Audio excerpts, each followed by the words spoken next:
War and Peace by Leo Tolstoy. Volume 1, Part 1, Chapter 1. Well, Prince Genoa and Lucca are now nothing more than estates taken over by the Bonaparte family. No, I give you a fair warning. If you won't say this means war, if you allow yourself to condone all the ghastly atrocities perpetrated by that Antichrist, yes, that's what I think he is, I shall disown you. You're no friend of mine, not the faithful slave you claim to be. But how are you? How are you keeping? I can see I'm intimidating you. Do sit down and talk to me. These words were spoken, in French, one evening in July 1805 by the well-known Anna Pavlovna Scherer, maid of honor and confidant of the Empress Maria Fyodorvna, as she welcomed the first person to arrive at her soirée, Prince Vasily Korygin, a man of high rank and influence.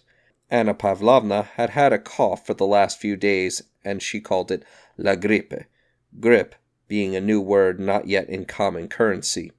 A footman of hers in scarlet livery had gone around the morning delivering notes written in French, each saying precisely the same thing. If you have nothing better to do, Count or Prince, and if the prospect of spending an evening with a poor sick lady is not too unnerving, I shall be delighted to see you at my residence between 7 and 10, Annette Schreier.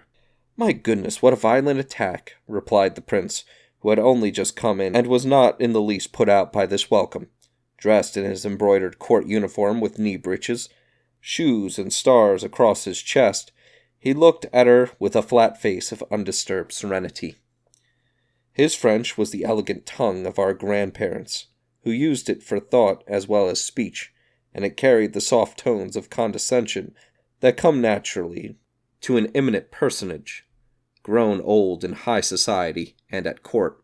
He came up to Anna Pavlovna and kissed her hand, presenting to her a perfumed and glistening bald pate, and then seated himself calmly on the sofa.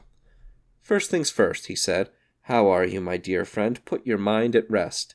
His voice remained steady, and his tone, for all its courtesy and sympathy, implied indifference and even gentle mockery. How can one feel well when one is suffering in a moral sense? Can any sensitive person find peace in mind nowadays? Said Anna Pavlovna. I do hope you're staying all evening. Well, there is the reception at the English ambassador's. It's Wednesday. I must show my face, said the prince. My daughter is coming to take me there. I thought tonight's festivities had been cancelled. I must say all these celebrations and fireworks are becoming rather tedious. If they had known you wanted a celebration cancelled, it would have been, said the prince with the predictability of a wound-up clock. Sheer habit made him say things he didn't even mean. Stop teasing me. Come on, tell me what's been decided about Novosilatev's dispatch. You know everything. What is there to tell? Replied the prince in a cold, bored tone. What's been decided? They've decided that Bonaparte has burned his boats, and I rather think we're getting ready to burn ours. Prince Vasily always spoke languidly, like an actor declaiming a part from an old play. Anna Pavlovna Scherer was just the opposite, all verve and excitement despite her 40 years. To be an enthusiast had become her special role in society, and she would sometimes wax enthusiastic when she didn't feel like it, so as to not frustrate the expectations of those who knew her.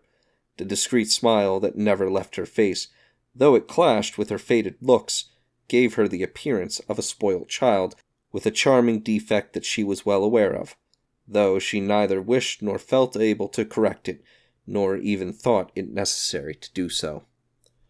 Then suddenly, in the middle of this political discussion, Anna Pavlovna launched forth in great excitement. Oh, don't talk to me about Austria.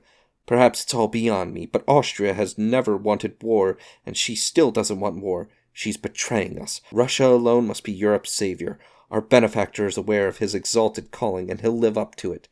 That's the one thing I believe in. The noblest role on earth awaits our good and wonderful sovereign, and he is so full of decency and virtue that God will not forsake him. He will do what has to be done, and scotch the hydra of revolution, which has become more dreadful than ever in the person of this murdering villain. We alone must avenge the blood of the righteous, and whom can we trust, I ask you? England, with the commercial spirit of hers, cannot understand the lofty soul of our Emperor Alexander, and never will.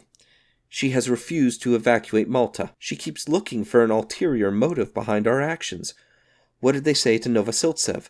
Nothing. They didn't understand. They're not capable of understanding how altruistic our emperor is. He wants nothing for himself, but everything for the good of mankind. And what have they promised? Nothing. And what little they have promised, they won't carry out. Prussia has already declared that Bonaparte is invincible, and that the whole of Europe is powerless to oppose him. I, for one, don't believe a single word from Hardenberg or Haugwitz. That much vaunted Prussian neutrality is just a trap. I put my faith in God and the noble calling of our beloved emperor. He'll be the savior of Europe. She stopped suddenly, amused at her own passionate outburst. I think if they had sent you instead of our dear Vitzengorod, said the prince with a similar smile, an onslaught like that from you would have got the King of Prussia to agree. You are so eloquent. May I have some tea? Yes, of course. By the way, she added, calming down, there are 2 very interesting men coming here tonight. The Vicomte de Marmont, a Montmorency through the Rohan line, one of the best French families. He's the right kind of émigré, one of the genuine ones. And the Abbé Morillo, such a profound thinker. Do you know him? He's been received by the emperor. Have you heard? Oh, it will be a pleasure to meet them, said the prince. But tell me, he added, with studied nonchalance, as if an idea had just occurred to him, though the question was the main reason for his visit. Is it true that the Dowager Empress wants Baron Funk to become first secretary in Vienna? They do say he's a miserable creature, that baron. Prince Vasily wanted this post for his son, but other people were working through the Empress Maria Feodorovna to get it for the baron. Anna Pavlovna half closed her eyes to indicate that neither she nor anyone else could pass judgment on what the Empress might feel like doing or want to do. Baron Funk has been recommended to the Dowager Empress by her sister, was all she said in a dry, lugubrious tone. As she pronounced the name of the Empress, Anna Pavlovna's face took on an expression of profound and sincere devotion, mixed with respect and tingled with sadness, which invariably came upon her when she had occasion to mention her exalted patroness. She said that Her Majesty had been gracious enough to show Baron Funk great respect, at which her face once again dissolved into sadness. The prince said nothing and showed no feeling. Anna Pavlovna, with all the sensitivity and quick thinking of both a courtier and a woman, decided to rebuke the prince for daring to refer in such a way to a person recommended to the Empress, and at the same time to console him.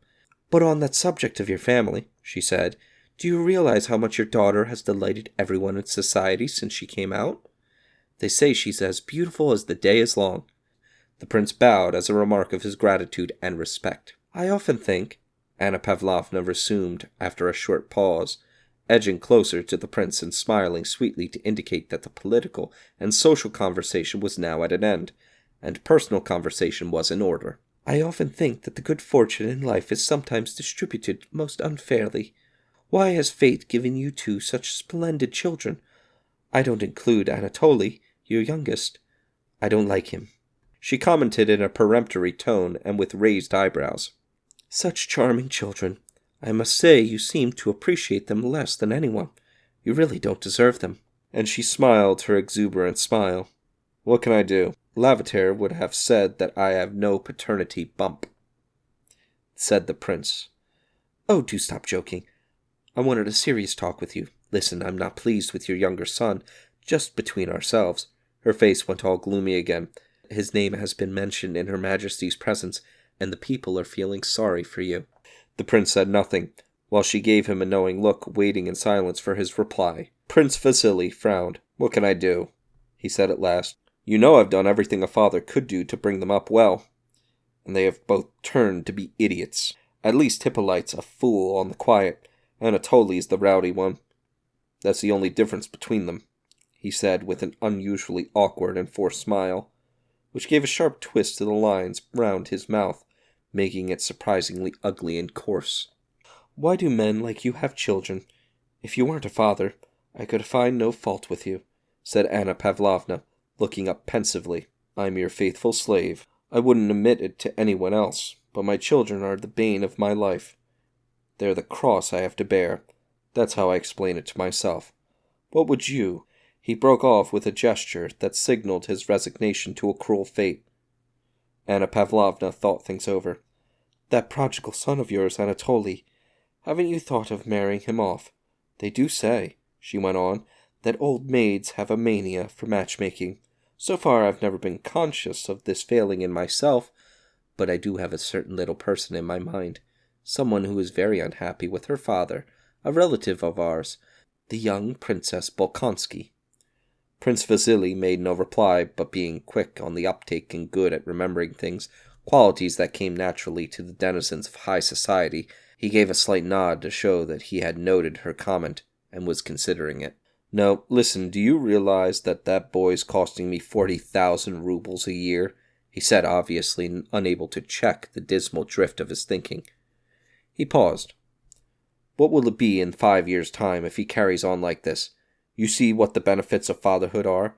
This princess of yours, is she rich?" "Her father's a very rich man and a miser. He lives out in the country. You know Prince Bolkonsky. He's very well known. He retired under the late emperor. They used to call him the King of Prussia. He's a very clever man, but he's a crank, not easy to get on with.